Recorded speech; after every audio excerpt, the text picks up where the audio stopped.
Hello everyone and welcome back to my channel. तो first part में मैंने अष्टांग के जो इंपॉर्टेंट श्लोक है उसके बारे में बताया है। अब इस वाली पार्ट में मैं चरक के जितने भी इंपॉर्टेंट श्लोक हैं और क्वेश्चंस जो यूनिवर्सिटी एग्जाम में पूछे जाते हैं उसके बारे में बताने जा रही हूँ। पहला चैप्टर है वो है दीर्घम जीविती अध्याय।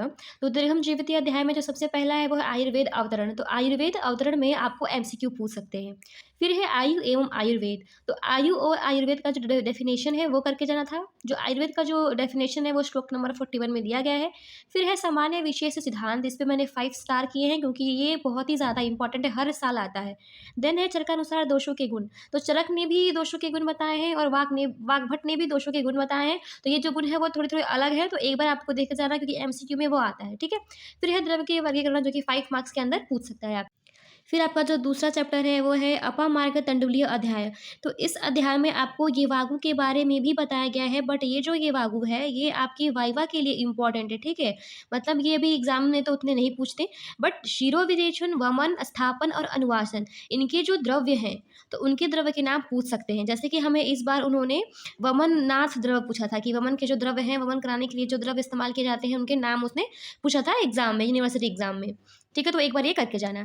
फिर जो हमारा तीसरा चैप्टर है वो है आरग्वधीय अध्याय। तो इसमें क्या है, लेप के बारे में बताया गया है। तो यहाँ भी वही हाल है कि जो लेप के बारे में बताया ये ओनली वाइवा के लिए, मतलब वाइवा में आपसे पूछ सकता है, अदरवाइज इसके आने के चांसेस बहुत कम है।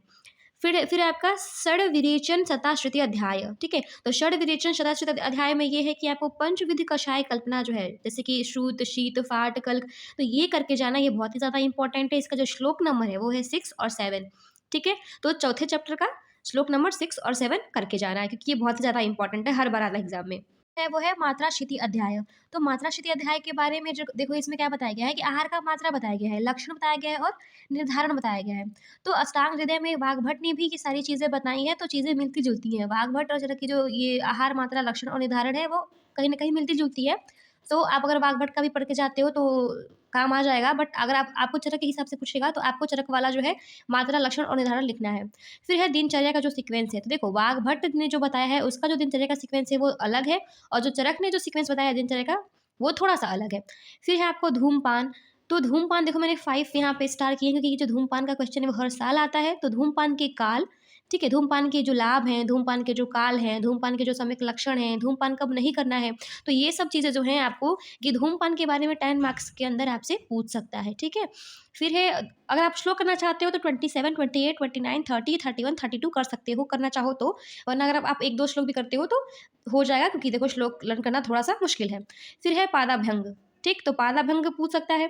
उसके बाद से इसी चैप्टर में जो है कोई एक ऋतु, जैसे मैंने बताया था आपको कि ऋतुचर्या वाग्भट ने बताया है ऋतुचर्या में ऋतु के बारे में, वैसे ही मात्रा शिति अध्याय में चरक ने बताया है ऋतु के बारे में। तो इसमें क्या करना है, आपको कोई भी एक ऋतु आपसे पूछ सकता है, उस ऋतु के बारे में उसका जो क्या क्या उसके लक्षण है, कौन कौन से दोष प्रकोप होते हैं वगैरह वगैरह, इसमें आपको लिख के आना है। फिर है आपका ओ के साथ में क्या होता है, देश के साथ में क्या होता है और रो के साथ में क्या होता है, इसका जो डेफिनेशन है आप कर लेना एक बार, हो सकता है कि 5 मार्क्स में आपको पूछ ले। फिर है वो है नौ वेगान धारणीय अध्याय। ठीक है। तो जो आधारणीय वेग हैं उसके जो चार्ट हैं आप बना सकते हो, चार्ट बनाना चाहो तो देखो, चरक ने जो बताया है उसमें जो आंसू जो वेग बताए हैं वो थोड़ा सा अलग बताए हैं, और वाग्भट ने आंसू का जिक्र नहीं किया है। सो आधारणीय वेग जो है चरक के हिसाब से थोड़ा सा अलग है। फिर जो आधारणीय वेग हैं उनसे क्या कौन से रोग हो सकते हैं, उसकी चिकित्सा क्या है, उसका आप एक चार्ट बना सकते हो। ठीक है। तो इसका आप चार्ट बना दो, चरक संहिता में चार्ट दिया हुआ है आपके स्क्रीन पे, आप देख सकते हो। फिर है देखो, अधारणीय कैसे ये तो हो गया, ये इंपॉर्टेंट है। फिर है धारणीय वेग। तो मन के जो धारणीय वेग है, वाणी के जो धारणीय वेग है, जो शरीर के धारणीय वेग है, ये आप कर सकते हो। जो श्लोक नंबर 26 है, एक ही श्लोक जो है थोड़ा सा ज्यादा इंपॉर्टेंट है, तो आप इसको कर सकते हो। फिर दधि सेवन के नियम बताए गए हैं। तो दधि सेवन के जो विधि है वो वाग्भट ने बताए हैं और चरक ने बताए हैं। तो कुछ कुछ चीजें जो है इसमें सिमिलैरिटीज हैं। फिर है इंद्रिय उपक्रमणीय अध्याय। तो इसमें जो है पंचक का जो वर्णन किया गया है, जैसे कि इसका द्रव्य क्या हो जाएगा, इसका अधिष्ठान क्या है, इनके विषय क्या है। तो एक चार्ट आपके स्क्रीन पे दिख रहा है, ये चार्ट जो है चरक संहिता से ये चार्ट लिया गया है। सो आप ये चार्ट प्रिपेयर कर लो, अच्छे से लर्न कर लो। फिर है खुडाक चतुष्पाद अध्याय। ठीक है। तो खुडाक चतुष्पाद अध्याय में क्या है, चिकित्सा के जो 4 पाद बताए गए हैं, वैद्य, औषध द्रव्य और परिचारक और रोगी। ठीक है। तो ये 4 क्या है, चिकित्सा के पाद है। ऐसे ही अष्टांग में भी मतलब वाग्भट ने भी बताए हैं, बट वहाँ पे थोड़ी सी डिफरेंस है। तो श्लोक नंबर 3, 6, 7, 8, 9 आपको ये करना बहुत ही ज़्यादा इंपॉर्टेंट है। ठीक है। क्योंकि बहुत छोटे श्लोक है तो लर्न हो जाएंगे। तो आखिर इन श्लोक के नंबर में दिया क्या है, तो वैद्य के गुण दिए हैं, औषध द्रव्य के गुण दिए हैं, परिचारक के और रोगी के इसमें गुण दिए हुए हैं। ठीक है। फिर है प्राणाभिचर वैद्य कौन होते हैं, उनके क्या लक्षण होते हैं। तो श्लोक नंबर जो 18 है, 18 आप वो कर सकते हो। फिर वह देखिए 4 प्रकार की वृत्ति, ये श्लोक नंबर 26 में दिया हुआ है, आप ये कर सकते हो। ये हो गई खुटाक चतुष्पाद अध्याय के बारे में। फिर है महाचतुष्पादय अध्याय, तो इसमें ज़्यादा कुछ नहीं करना है। इसमें जो टॉपिक है साध्य और असाध्य रोग, तो इसके जो प्रकार बताए गए हैं आपको करना है। आप ये चार्ट देख लो, इसके हिसाब से आप प्रिपेयर कर लो, ठीक है। तृतीय अध्याय, तो इस अध्याय में आपको क्या करना है, 3 याचना के बारे में बताया गया है, प्राण, धन और परलोक, ठीक है। तो ये बहुत कम आते हैं, उतना आता नहीं है, बट अगर इसका देखा जाए, इस चैप्टर का ये इंपॉर्टेंट पार्ट यही है, 3 याचना।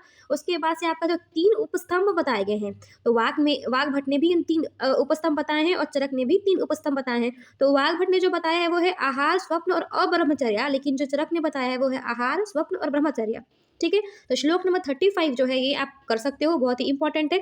उसके बाद से ये जो चार्ट आप स्क्रीन पे देख रहे हो, ये चार्ट बहुत ज़्यादा इंपॉर्टेंट है। 3-3 जो ये एक सीक्वेंस में दिया गया है, आप इसको लर्न करके जाना, एमसीक्यू पॉइंट से बहुत ज़्यादा इंपॉर्टेंट है। फिर जो आपका लास्ट चैप्टर है 12 चैप्टर, वह है वात कला कलीय अध्याय। तो वात कला कलीय अध्याय में क्या करना है, आपके वात के जो कार्य हैं, गुण हैं, प्रकृत कर्म है और वैकृत कर्म है, उसके बारे में आपको लिखना है।